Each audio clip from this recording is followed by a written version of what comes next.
because we had the news late last night to try and, I think, deflect a bit of attention whilst Trump's inauguration stole the front pages, that we will have an inquiry into the Southport attacks. And we will, obviously, you know, the suspect, I'm not even going to do him the justice of reading his name. He has changed his plea to guilty as the trial began. And now we will have a public inquiry into what happened. And Keir Starmer stood up in Number 10 this morning and said that, you know, failures were made. He was known to the Prevent scheme 3 times. He'd been referred to it. We will leave no stone unturned. All these sorts of things. I mean, can you just remind everyone, like they need reminding, what was the Southport attack and why is this such a big thing ingrained in people's minds? Well, what happened in Southport was, I think, shocked the nation to the core. We've had terrorist attacks in this country, but there's something very, very deeply emotive, obviously, about children being murdered, which there is no other word for it, by a crazed terrorist or alleged terrorist. I think we can say he's a terrorist. Now they've said that he's got links to terrorism. And it shook the nation. And I was actually on, I wasn't on holiday. I went holiday just after it happened. So it was a really kind of difficult thing to do. I was literally getting on a plane the day or so after it happened. And then of course I followed the whole thing afterwards.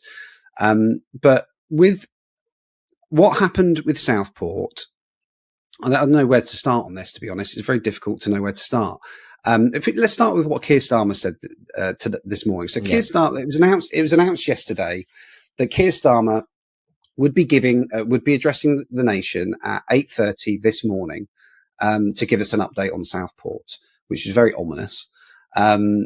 So he stood up this morning, and I think what he was doing was he was getting ahead of a story which he knew was developing and he knew he probably hasn't got an answer for.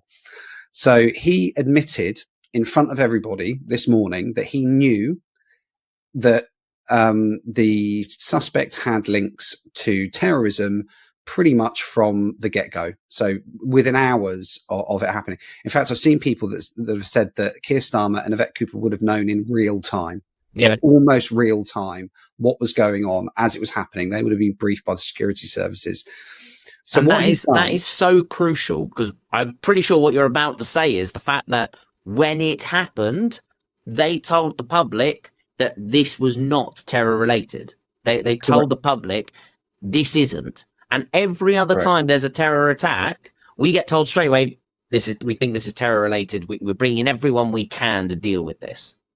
Correct. The way that this was handled was a disaster. And I've heard that word used not just by commentators, but by legal professionals and barristers who completely disagree with Keir Starmer's pathetic excuses that he came out with this morning. Interesting. So the police, the CPS probably advised him to say that, you know, don't confirm anything. Don't tell anyone that this is terror related yet, for whatever bizarre reason they could think of. And the police, Yvette Cooper, Keir Starmer, withheld that information. And as you remember, we saw the photograph released of the suspect of him at school, a very, very old photograph. So the public were led to believe that this was not terror related, and it caused an absolute explosion of people trying to work out what happened online. Yeah. So there was an information gap or an information vacuum that was presented by the authorities on this. And of course, now we know that Keir Starmer knew all along that there were links to terrorism. Now, what I find absolutely astonishing about this whole thing is when Keir Starmer stood up today and said that he tried to give us a reason as to why he withheld that information from the public. And unfortunately, it just doesn't stack up. Right. His reasoning is that if he'd have told the public that it was terror related, the case would have collapsed. That was his excuse. Right. Now that isn't strictly true. We actually had, thankfully, journalists there in the room with him, who called him out. I was quite surprised in this. One of them was Paul Brand from ITV. Yeah, that shocked me, hearing ITV calling out the left-wing Prime Minister. Yeah, and it's because, he wouldn't have been expecting that from ITV or Paul Brand.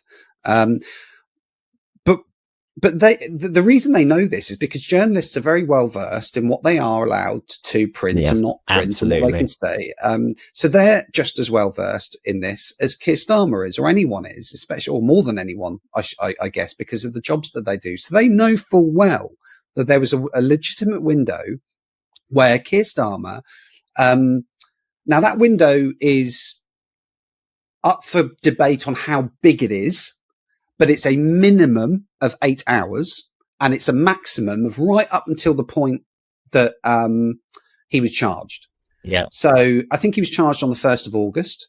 And so we could have been told any information up until him being charged anyway. So that's been confirmed by legal professionals. But there's this definite 8-hour window at the beginning that there was this massive information gap, and that's what excuse me. And that was essentially the most crucial time, I think, that 8 hours. Yeah. That 8-hour window was essentially when you could tell on social media that day that tensions were rising and rising and rising, and people were getting angrier. I will include myself in that. I've got a daughter. I've got an 8-year-old daughter who's the same age as some of those kids. You don't need to be a parent to feel that at all. It was just my personal experience of that day.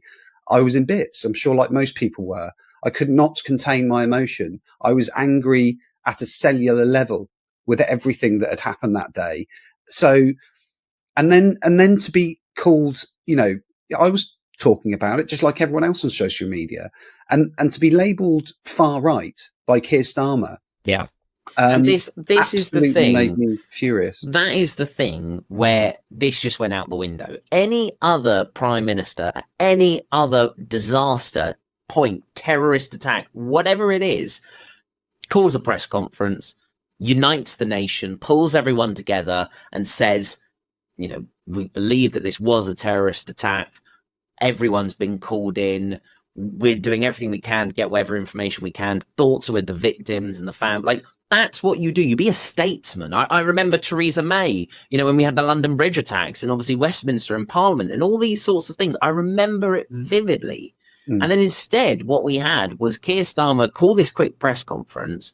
And as you say, I understand that there's angers out there, but jumping on the bandwagon of the far right, once again, you can blame the far right and just brush people. Actually, people were just wanting answers. And obviously, we'll bring Nigel Farage into the conversation.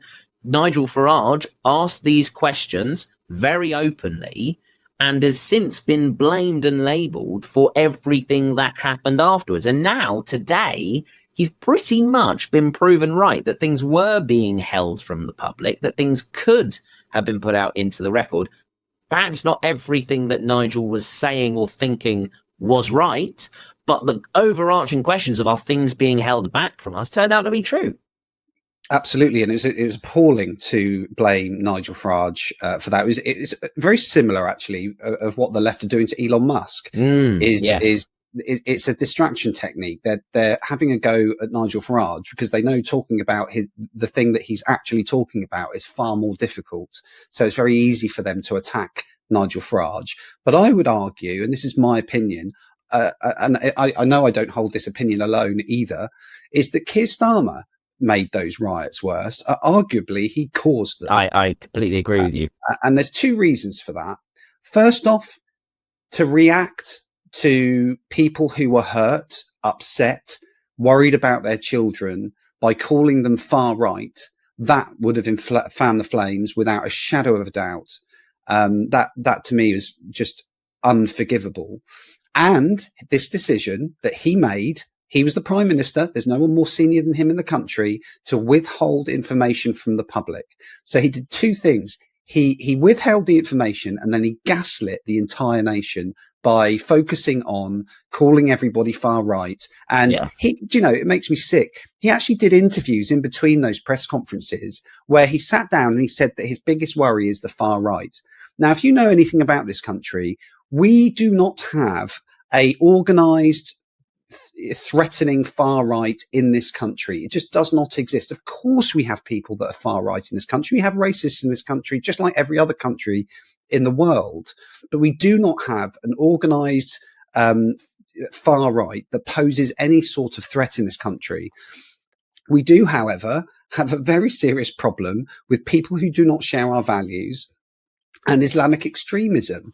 But those are the two things, jumping back to what I was saying, those are the two things that Keir Starmer did, in my view, to fan the flames of the riot at worst, at best, and at worst, he caused them by the way that he created that information vacuum. So the way that he has handled this is utterly shameful, and he is not fit to be anywhere near office. And let's be clear, the things that were being hidden from the public are the fact that this guy had been referred to the government's counter-terrorism program called Prevent 3 times. At least 3 times. It could have been more. He had been expelled and suspended from his school, and then on return assaulted somebody with a hockey stick. He had planned to go back to that school the week before the Southport attacks and was only stopped because his father apparently stopped him, and there's some confusion about whether he had money to pay for the taxi. The guy was creating ricin, a chemical weapon, ricin, and his next door neighbours didn't know anything of this. You know, think of the safety there. You could at least reassure the public that this is what we've discovered. These are what we're doing to keep everyone safe. And by the way, if you live next door to number, 28, we've evacuated you so we can clear the place and keep you safe. It just blows my mind. He had a terrorist handbook, for crying out loud. It's astonishing. And I think if you didn't already just mention it, apologies if you did, he was also caught with a knife multiple times. Right? Of course. So, I mean, all of this, part of you is just going to ask yourself, why? You know, what is it about Keir Starmer? Because it's not the first time he's done something like this, where he feels like he has to infantilize the population, that we can't possibly know that he had links to terrorism because can't be trusted with that information. I mean, it's absolute nonsense. Well, it's just not true. Every other terrorist attack, it happens. Every other time there is a terrorist attack, the first thing the government tells you is if it's terrorism or not.